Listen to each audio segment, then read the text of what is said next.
esta mañana yo quiero empoderarlo para que usted conecte con este mundo, con el mundo espiritual, y pueda gestar, pueda dar a luz su propio destino, un buen destino. De eso se trata esta charla, de que usted pueda decir, ok, ¿cuál es mi papel y cómo me aprovecho del mundo espiritual para crear situaciones distintas a las que vivo? De eso se trata. Muy bien, vamos a empezar en Mateo.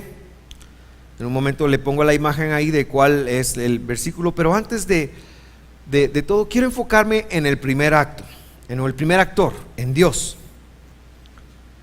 Dios tiene una forma de ser, y vamos a empezar a tocar el mundo espiritual ahora, muy distinta a nosotros. Dios nunca ha estado endeudado, nunca ha estado con resentimientos contra alguien, aunque Él tiene una justicia. Dios nunca ha odiado a alguien, por así decirlo, sino que Dios tiene un nivel difícil, distinto para nosotros de entender. Vamos a llamarle mentalidad. La mentalidad de Dios es la mentalidad del rey. Quizás usted ha escuchado hablar del príncipe Carlos de Inglaterra, Prince Charles, y de Camila. Camila no es un grupo musical mexicano, sino es la esposa de él. ¿Sabe usted que ese hombre, oiga lo que le voy a decir, es bien interesante, tiene 60 y pico de años? Nunca de los jamases, jamás en su vida, escuche esto, le ha puesto pasta de dientes a su cepillo. No por chuco, sino porque alguien se lo hace. ¿Se imagina usted? Usted no lo puede entender porque es tan fácil llegar y ponerme mi pasta. Él no puede entender porque usted no tiene a alguien que le ponga la pasta a su cepillo de dientes. ¿Sabe cuánto dinero carga él en la bolsa? A donde quiera que él va. El hombre no usa billetera porque no carga un solo centavo. ¿Por qué? Porque todo lo que él desea ya está provisto.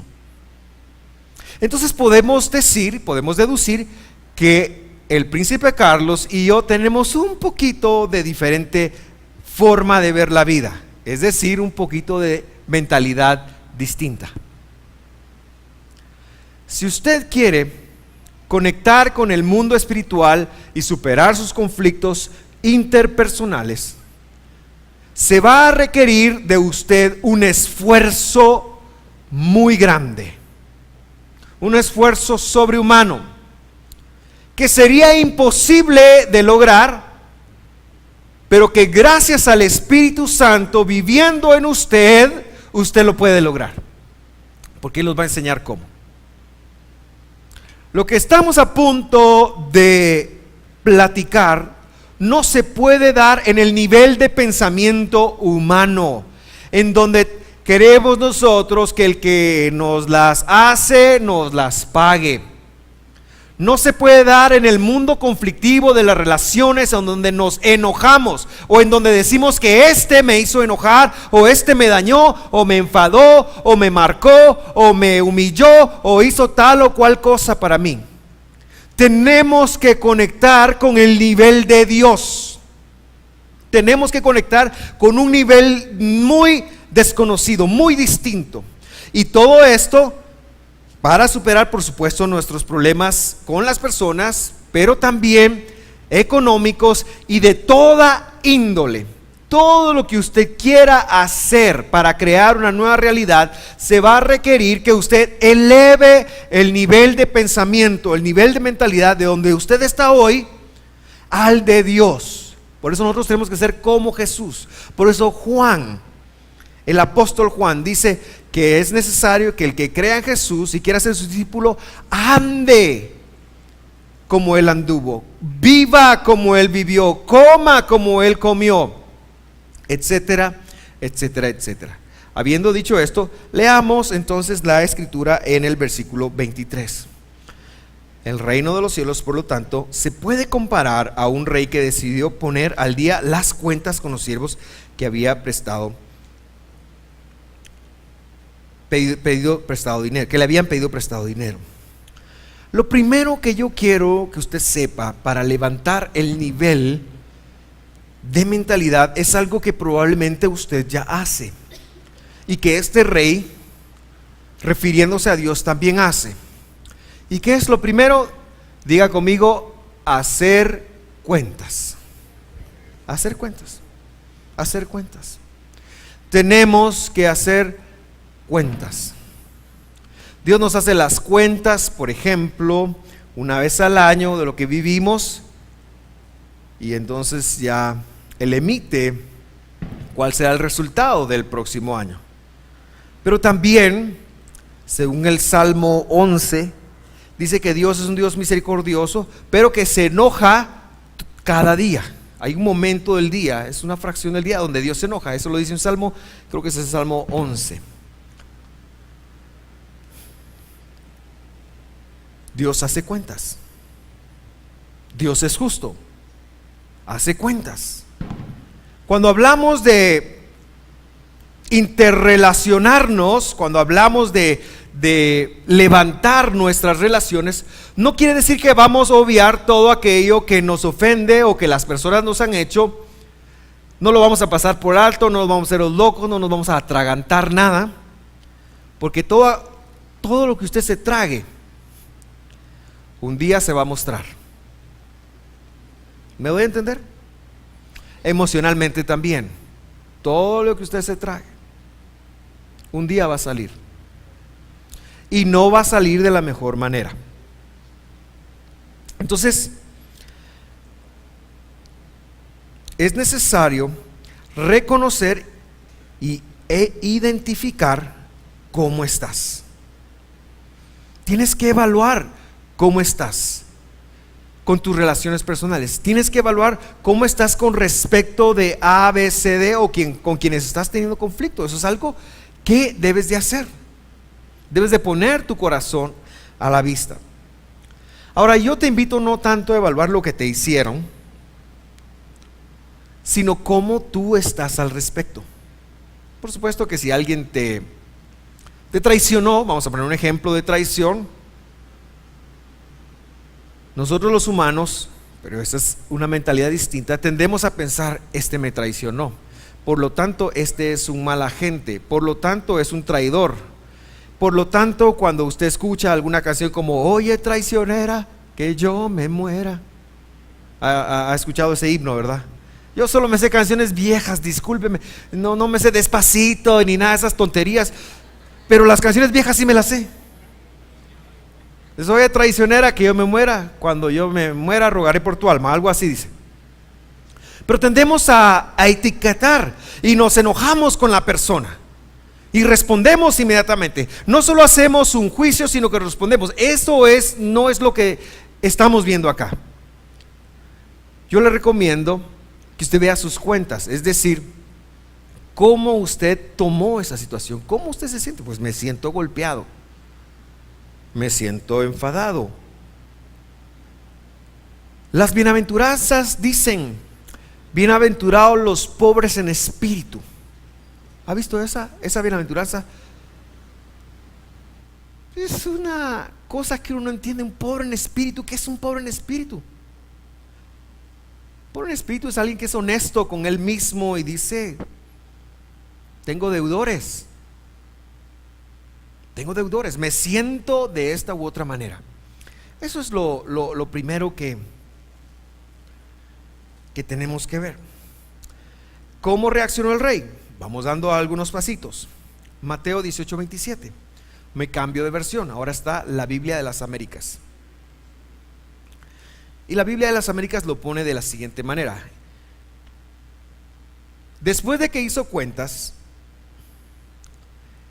el señor de aquel siervo tuvo compasión y lo soltó y le perdonó la deuda. ¿Cómo lo maneja el rey? Diga conmigo, número 1, tuvo compasión. Con un poquito más de enjundia. Tuvo compasión. Tuvo compasión. Diga conmigo, compasión. Dígale a su vecino, compasión. Eso es. Número 2, lo soltó. Agárrele el dedo a su vecino duro y luego suéltelo, para que sepa cuál es la idea. Lo soltó. Y número 3, lo perdonó. Ok, vamos a explicarnos. Cuando tú te pones a pensar en lo que alguien te ha hecho, y ¿sabe cuál es el problema? Es que no estamos hablando aquí de gente tan lejana solamente. Alguien que no es tan importante para ti, que te diga te odio con odio jarocho, no te afecta tanto como que tu cónyuge te haga algún clavo. ¿Sí me explico? ¿Dónde duele más? El cónyuge, los hijos, los padres. Las personas más cercanas a nosotros son las que más nos afectan cómo se comportan con nosotros. Entonces este rey, representando a Dios, hizo cuentas. Hizo cuentas de cuánto le hacía falta a su tesoro. Eso es muy importante que lo entendamos. Es muy importante que entendamos cómo nos sentimos, cómo estamos. Es muy importante que identifiquemos cómo estamos. Es muy importante que usted mire a su alma y vea y sepa y diga, yo estoy así. El perdón no tiene nada que ver con negar cómo estamos, pero sí mucho con aceptar que estamos enojados, golpeados, dolidos, bravos, tristes, qué sé yo. Póngale usted el adjetivo que usted viva. Yo le pongo los que yo vivo. Por eso dije todos esos. La diferencia es que este rey respondió de una forma muy distinta a la que nosotros respondemos. Cuando nosotros estamos enojados con alguien, ¿cómo lo tratamos? Aquí está tu cena. Ojalá te muras. Cuando estamos con problemas con alguien, quizás podemos esconder muy bien cómo los tratamos o cómo les decimos, pero nuestro corazón tiene algo negativo hacia esa persona. Es nuestra respuesta. Es la respuesta que nosotros estamos dando a la situación. ¿Cuál fue la respuesta que Dios dio? Dios examinó cuánto faltaba en su tesoro, vio al siervo y le generó compasión. Compasión. Si vas a elevar tu nivel al nivel de Dios, tienes que empezar a tener compasión. Compasión.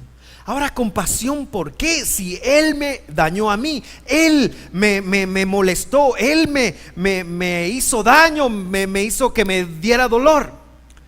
Te voy a explicar por qué. Esto es muy importante que lo comprendamos. Cuando una persona te hace daño,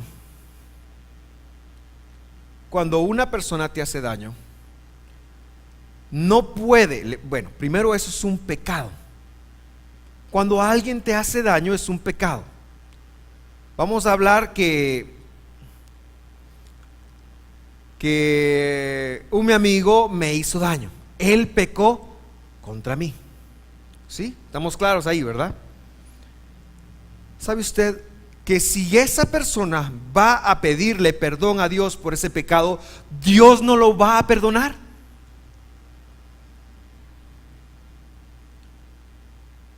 ¿Queda claro eso?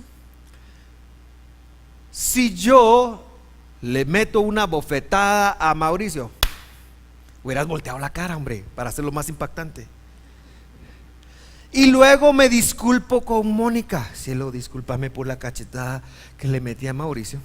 No tiene sentido. ¿O sí tiene sentido? ¿Con quién me tengo que disculpar? Con Mauricio.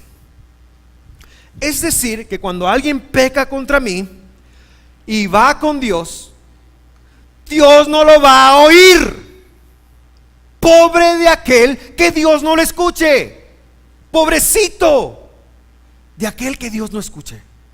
Se lo va a llevar la gran tristeza. Porque esos pecados no los perdona Dios. Cuando nosotros los cometemos si queremos, Señor, fíjate que yo robé, me arrepiento de haber robado, Señor. Le robé a mi prójimo, me arrepiento, perdóname, Señor. No lo perdona Dios. No. Los pecados contra el prójimo son más serios que los pecados contra Dios. ¿Por qué? Porque si yo peco contra Dios y me arrepiento, mi Padre es tan amoroso, es tan bueno, es tan lindo que me perdona. Pero si yo peco contra mi prójimo, ¿quién me tiene que perdonar? Él. Y si yo voy con Mauricio y le digo, Mauricio, perdóname, no, pues porque me lo hiciste enfrente de todos, me avergonzaste. No, Mauricio, pero es que ¿sabes qué? Era un ejemplo de la prédica. No te enojes, Mauricio. No te perdono. Él está en su derecho de no perdonarme. Claro, se lo va a llevar la tristeza a él también. Pero eso es lo que hacemos todos nosotros.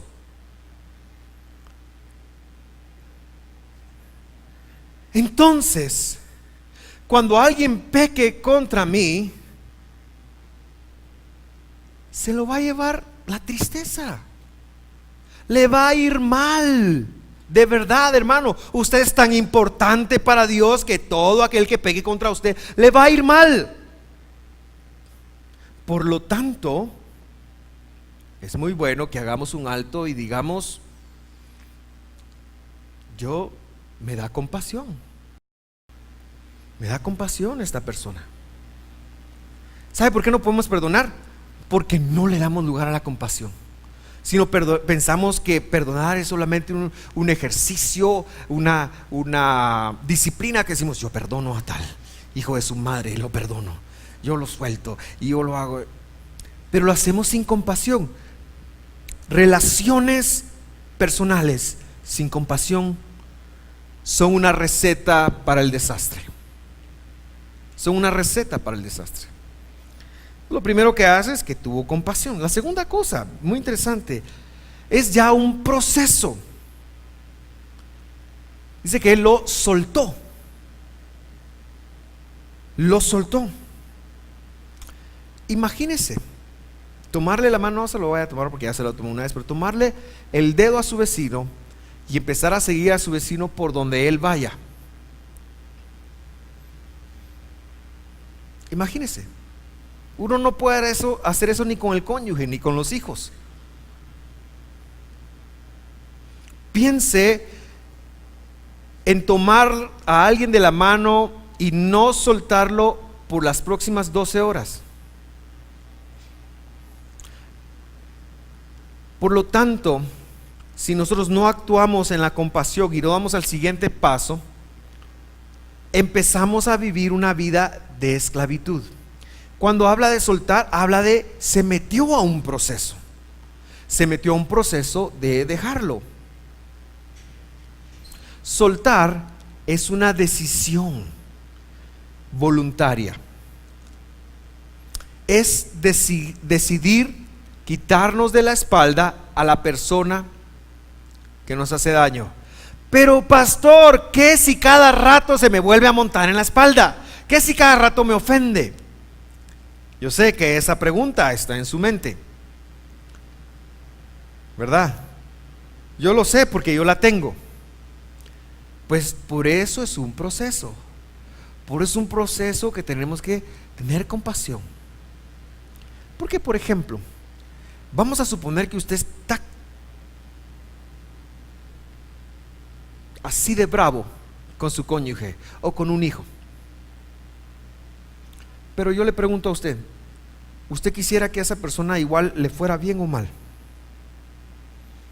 Por ejemplo, una esposa con el esposo. ¿Acaso no quisiera que Dios le bendijera sus negocios, aunque usted esté algo jetudita, hermana? ¿Usted no quisiera que Dios le prosperara sus negocios para tener, o no? Uno quiere que le vaya bien. A ver, esposos, ¿Acaso usted no quiere que su esposa esté sana? Porque si su esposa no está sana, adivine quién le va a tocar el pago del hospital, de los doctores. Para poner algún ejemplo.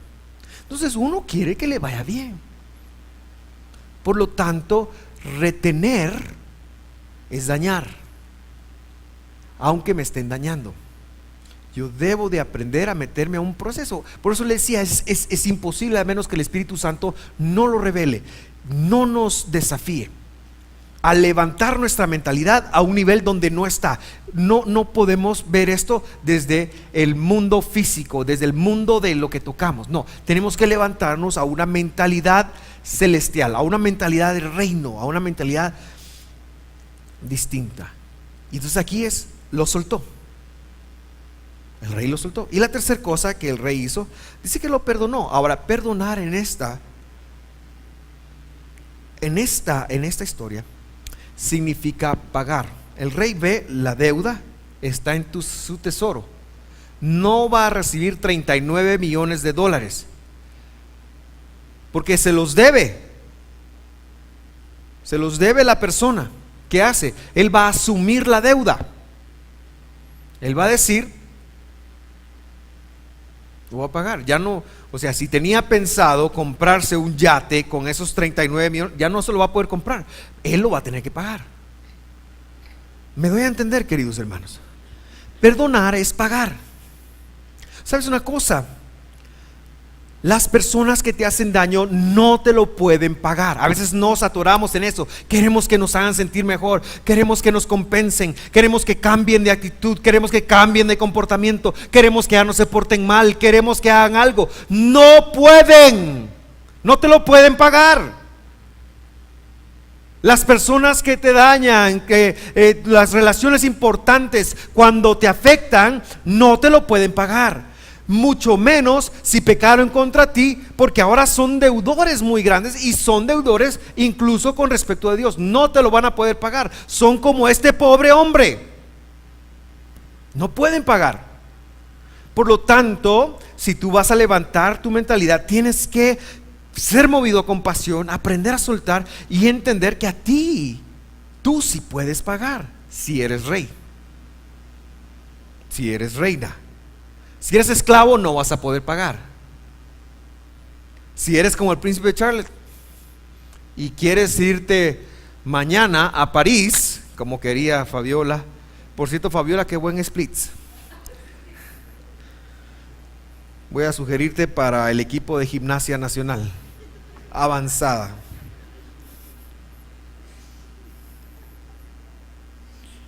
No te lo pueden pagar. Si el príncipe Charles se quiere ir a París, se va, no hay ningún problema. Lo puede pagar. Tú puedes pagar todo aquel daño que veas que se hizo en ti. Lo puedes pagar. De eso se trata el perdón. Pero ayudémonos un poquito más con el siervo, con el otro siervo. Veamos al siervo. Cuando el hombre salió de la presencia del rey, fue a buscar a un compañero, también siervo, que le debía unos pocos miles monedas de plata.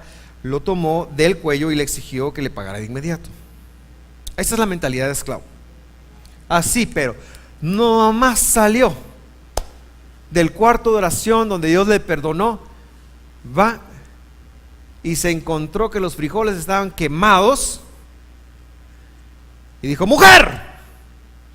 O en el caso de algunas hermanas dijo: marido, ¿por qué me tenés así los frijoles? Ahora ya no se sabe quién cocina, ¿verdad?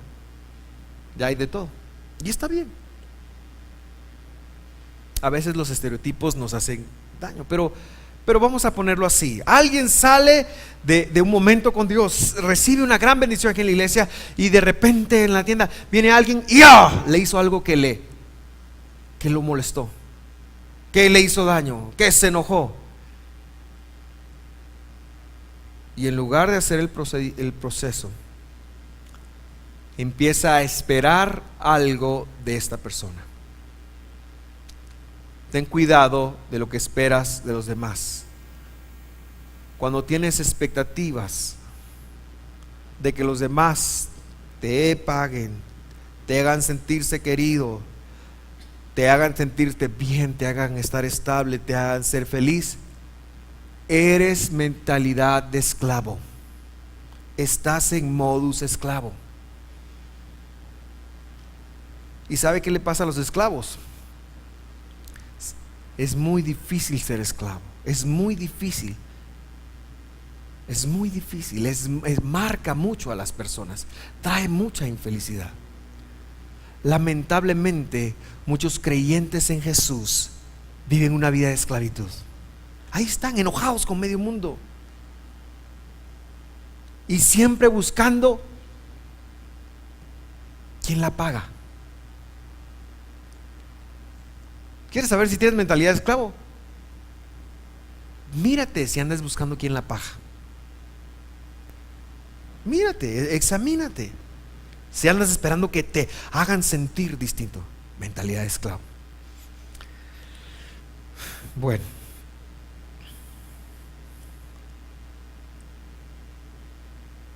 esa era la imagen para lo que acabo de decir, mentalidad de esclavo. Se me olvidó ponerla. Cuando tú esperas que alguien se haga responsable de ti, de tu felicidad, de tu paz, de tus emociones, estás viviendo una vida de esclavitud.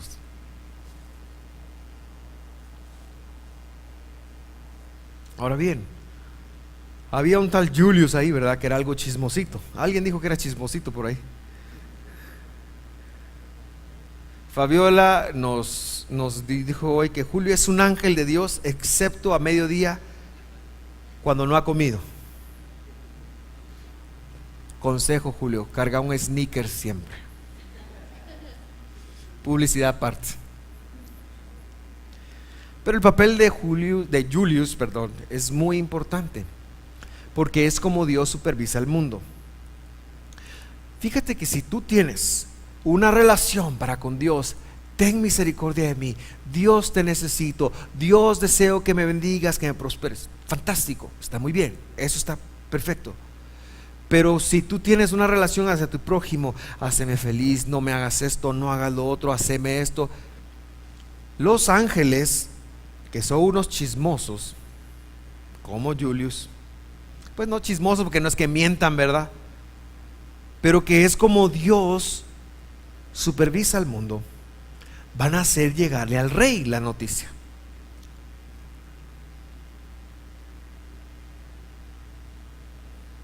¿Verdad? Y el rey lo va a saber. El rey lo va a saber. Dios lo va a saber. Por mucho que tú escondas cómo tú te sientes con respecto de los demás, cómo tú vives, cómo tú estás con respecto a los demás, si no estás bien con ellos y Dios te perdona a ti, Dios va a volver. Dios va a volver y va a volver a hablar contigo y te va a volver a enfrentar. Si tú no haces la transición entre una esclavitud, una mentalidad de esclavo, a una mentalidad de rey, Dios te va a buscar, de verdad que te va a buscar y te va a decir: ¿qué está pasando? Mire, lo que dice la escritura es bien complicado. El 32 dice: el rey llamó al hombre que le había perdonado, le dijo: siervo malvado. Dios no quiera que nunca Él se refiera a ninguno de ustedes con respecto de mí de esa manera: siervo malvado. Cuando me oraste, te perdoné esa tremenda deuda, porque oraste, porque pediste. No hay pecado que Dios no te perdone, que hayas cometido contra Dios, por supuesto. Pero cuando tu hermano pecó contra ti, ese es otro rollo. Y sigue diciendo el texto: no deberías haber tenido compasión. ¡Wow! Esa palabra es interesante. ¿Qué espera Dios que tenga de tu prójimo? ¿Tú? De aquellos que te hacen daño, ¿qué espera Dios que tengas tú con respecto de ellos? Lo están entendiendo, lo estamos captando.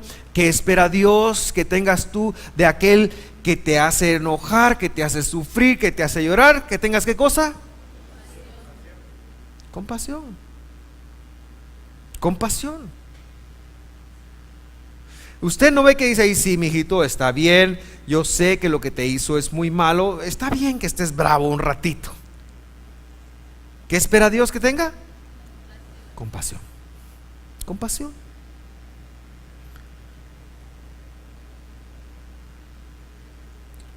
Hemos de entender que los siervos buenos tienen compasión y los siervos malos no tienen. ¿Qué te hace un siervo de Dios eres? ¿Qué te hace uno bueno o uno malo? Que tengas compasión de quién. Del que te rodea. Pero somos muy duros para juzgar. Somos fáciles para señalar, para criticar. Quiero decirle algo, hermano, en función de esto. Es un orgullo muy grande jactarnos de que conocemos a alguien, aunque usted ha vivido 100 años con esa persona. Decir, no, es que tú eres de tal manera o tú eres de tal forma. Es un orgullo muy grande. Porque las personas, yo nunca voy a poder saber a ciencia cierta lo que alguien más siente. Puedo tratar de ser empático, pero cada quien es su mundo. Solo la persona que está viviendo lo que está viviendo sabe lo que está viviendo. 3 testigos trigaban en un trigal. Yo no puedo pretender que yo sé cómo mi amigo Mauricio lo iba a poner de ejemplo, pero debe estar enojado conmigo. Entonces me voy a ir con mi amigo Rodolfo. Yo no puedo pretender de alguna manera que puedo entender a Rodolfo, cómo él se comporta, a pesar de que lo conozco bien. Y yo digo, sí, él es un orgulloso, no, él es esto, es lo otro, y lo pueda llenar de etiquetas. No puedo pretender eso. Dios no nos llamó a eso. No te llamó a que juzgues a nadie. Tú no puedes entender a nadie, no vives. ¿Cómo es que nosotros muchas veces damos la impresión de que somos de una forma X y siempre lo somos, pero de repente nosotros mismos nos sorprendemos siendo distintos? ¿Por qué? Porque cada cabeza es un mundo. No podemos pretender, es demasiado orgullo pretender que sabemos cómo alguien es. No es bueno juzgar. Por eso el siervo bueno se diferencia del malo, porque tiene compasión de los que le rodean. Tiene compasión de los que le rodean. La diferencia entre el éxito y el fracaso en tus relaciones es la compasión para quienes te rodean. Verso 34. Entonces el rey, enojado, que se enoje conmigo mi mamá, que se enoje mi esposa, pero que no se enoje Dios, jóvenes.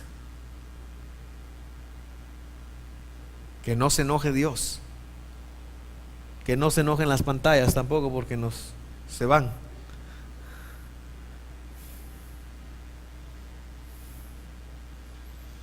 Entonces el rey, lo voy a leer aquí, enojado, envió al hombre a la prisión. Perdón, yo pienso que usted tiene. La Biblia dice, entonces el rey enojado envió al hombre a la prisión para que lo torturaran hasta que pagara toda la deuda. Por favor, escuche bien esto. Estoy convencido de que muchos de nosotros vivimos problemas muy grandes, vivimos tortura y vivimos prisión porque estamos en este espacio, en este lugar. Cuando nosotros hemos recibido el perdón de Dios, pero vivimos sin compasión, nos ponemos en ese lugar. Número 1, vivimos en prisión. ¿Alguien de ustedes sabe lo que es vivir en prisión? ¿En prisión física? La primera vez que yo fui a una cárcel, tenía 19 años. Fui a visitar a alguien que estaba en la penitenciaría del estado de Michigan, en la ciudad de Jackson. Michigan. Así como usted lo ve en las películas, no es así. Es mucho peor. Es mucho peor. Y recuerdo que fuimos a ver a esta persona y ellos le hacen a uno hasta un enema, ¿verdad? En ese lugar. En ese entonces, le estoy hablando de los años 80, sí había un registrador de metales, un detector de metales, pero la tecnología no estaba como ahora. Entonces yo salía hasta ahí, como le di mi número de teléfono a la persona que me tocó todo. Entonces, era horrible estar ahí. Horrible, una depresión. La persona que fuimos a ver, cuando nos vio, se puso a llorar y decía: ya no quiero estar aquí, ayúdame. Y yo me sentía así como, pobrecito. Dije: nunca, Dios, permitas que en los años 90, saber por qué Dios permitió que yo me cantineara a mi suegra antes que a mi esposa. No funcionó así, porque la suegra no me aceptó hasta que mejor me cantineé a la hija. Pero con mi suegra, para dar la idea correcta de lo que estoy tratando de decir, tenía un ministerio en las cárceles, y entonces yo empecé a acompañarla a ir a las cárceles de mujeres. Y también fuimos algunas veces a la zona 18, al preventivo de la zona 18. Mira qué difícil es vivir en una prisión. Pero esa prisión no se compara nada, en nada, con lo que muchos de nosotros vivimos hoy cuando no tenemos compasión. Qué difícil es vivir en la prisión del engaño, de la tristeza, del enojo, de la ira, de la depresión. Qué difícil es vivir en la prisión que le echa la culpa a todos los demás por lo que está pasando en mi vida. Qué difícil es vivir en una prisión cuando yo mismo no me doy cuenta de que estoy viviendo en una prisión y pienso que soy libre, pero realmente estoy viviendo una prisión porque espero que los demás me compensen aquello que no tengo, porque no tengo compasión, porque soy duro para ver a los demás, porque no tengo amor por los demás. Eso es una prisión verdadera. Y en la prisión nos van a torturar. Pregúntese si muchas de las cosas difíciles que usted está enfrentando en este momento no tendrán algo que ver con este pasaje. Y que el Señor nos limpie esta mañana para que nuestra realidad pueda cambiar. Jesús dijo: eso es lo que les hará mi Padre Celestial. Promesa divina. Ahí tiene usted una promesa del cielo para usted. Eso le va a hacer mi Padre Celestial. Lo va a poner en una prisión y lo va a torturar si usted se niega a perdonar de corazón a sus hermanos. No es una cosa fácil. Yo quiero invitarle a tener una reflexión con respecto de esto. Existen dos mentalidades para ver la vida. Está una mentalidad como la de Dios, que me hace a mí pensar como un rey, que me hace ser compasivo, que me hace soltar a los demás y que me hace pagar por lo que me han hecho. Dios tiene una mentalidad de rey, jamás se va a mover de su mentalidad de rey. Él es el Rey de Reyes, jamás se va a mover de esa mentalidad, jamás se va a mover de esa posición. Cada vez que yo mire al cielo, Él me perdonará. Pero si cuando yo mire al cielo y cuando miro a mi prójimo, yo no lo hago, me va a buscar y va a pasar lo que ya le dije. Yo no quiero que pase eso. Yo quiero aprovecharme de cómo funciona el mundo. Yo quiero aprovecharme de cómo funciona el mundo espiritual. Quiero entenderlo. Quiero aprovecharme porque quiero crear buenas situaciones para mi vida. Quiero que usted cree buenas situaciones para su vida, para sus relaciones. Estos son principios del reino. Estos son principios de vida. Lo más fácil es la otra mentalidad, ser una persona reactiva, tener una mentalidad de siervo. Oh, es que lo que me dijiste, no te puedo perdonar lo que hiciste. Oh, eres un malo. Oh, aquel es así. Oh, aquellos son así. Yo no voy a cambiar, yo así soy. Quizás usted lo ha oído, quizás usted lo ha vivido. No voy a hacer algo por alguien. Compasión, ¿qué es eso de compasión? Está loco, pastor.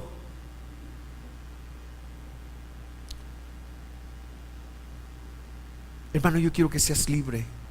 Yo creo que crees una realidad muy distinta a la que estás viviendo. Y culmino con esto. Dios te creó. Escucha bien esto. Dios te creó para ser feliz. Dios te creó para ser feliz. La religión nos ha dañado mucho y nos ha dicho que Dios te creó para ser santo. Y sí, hay que ser santo, pero la razón de que Dios te creó es para ser feliz. La santidad es un agregado a eso. Y no puedes por ningún medio conectarte con Dios si no es por Jesús, si no es por Él mismo y con sus principios. La idea de Dios es que tengas tanta relación, es que tengas tanta conexión con Él, que su presencia en tu vida, que su verdad en tu vida, que la relación con Él en tu vida sea algo que rebalse todo tu ser y que no te falte nada. Porque si tú tienes a Dios, no te va a faltar nada. Pero si tú no tienes a Dios, no importa que tengas.